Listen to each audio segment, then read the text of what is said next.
ব্যাঠি আল্লাহর নবী দোজাহানের বাদশা নবী কামলিওয়ালা ঘোষণা করেন, মানুষ যখন মারা যায়, মানুষ মারা গেলে দুই ধরনের মানুষ মারা যায়। জোরে বলেন কয় ধরনের? দুই ধরনের মানুষ দুনিয়ার থেকে বিদায় হয়। এক শ্রেণীর মানুষ হলো নেককার বান্দা আর বান্দি, দ্বিতীয় নাম্বার হলো গুনাহগার বান্দা আর বান্দি।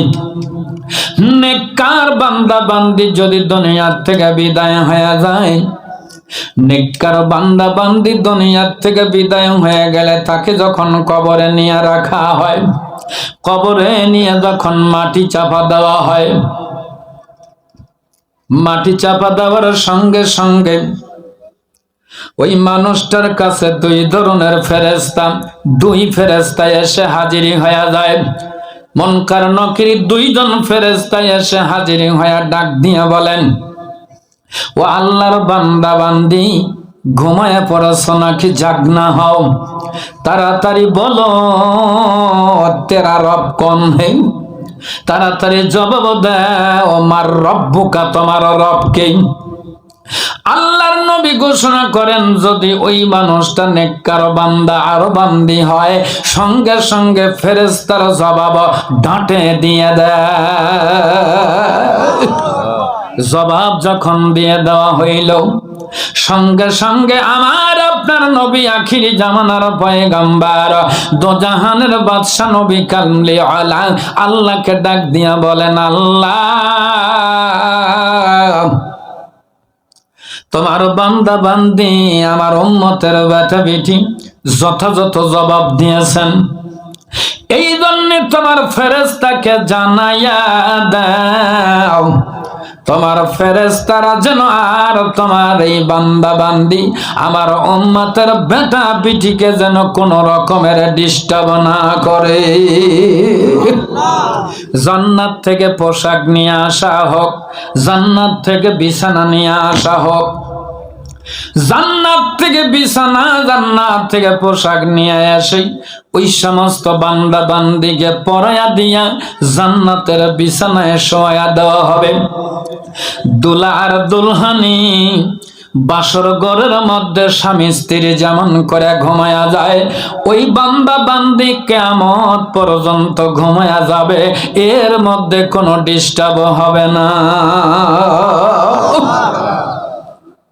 যদি বদকার মানুষ মারা যায়, গুনাহগার বান্দা বান্দি যদি মারা যায়, গুনাহগার বান্দাকে যখন ঘর থেকে বের করতে যাওয়া হয়, ওই মানুষটা কান্নাকাটি ঝরে দেয়, ছেলেকে ডাক দিয়ে বলেন, বেটারে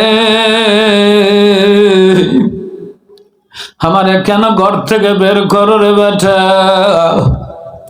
আমারে ঘর থেকে বের করো না রে বাবা, কেন আমাকে ঘর থেকে বের করো রে বেটা, অথচ এই ঘরখানা আমার টাকা দিয়ে বানাইছি,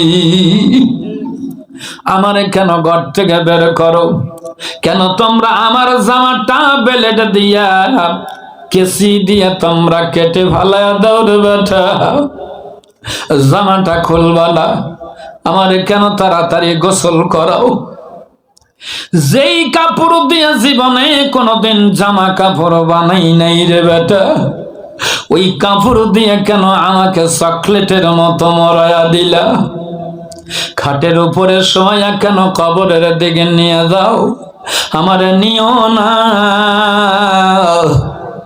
ওই কবরে আমি একা থাকতে পারবো না।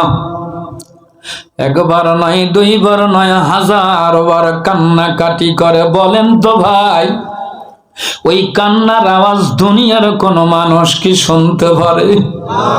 দুনিয়ার মানুষ শুনতে পারে না।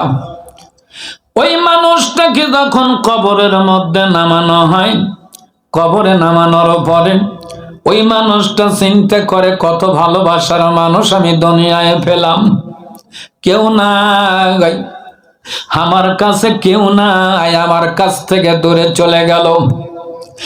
অন্তত পক্ষে 3 জন মানুষ যখন তারে নামানো হয়, নামায় থাকে, উনি মনে মনে চিন্তা করে অন্তত পক্ষে এই তিনজন মানুষ আমার সঙ্গে থাকবে।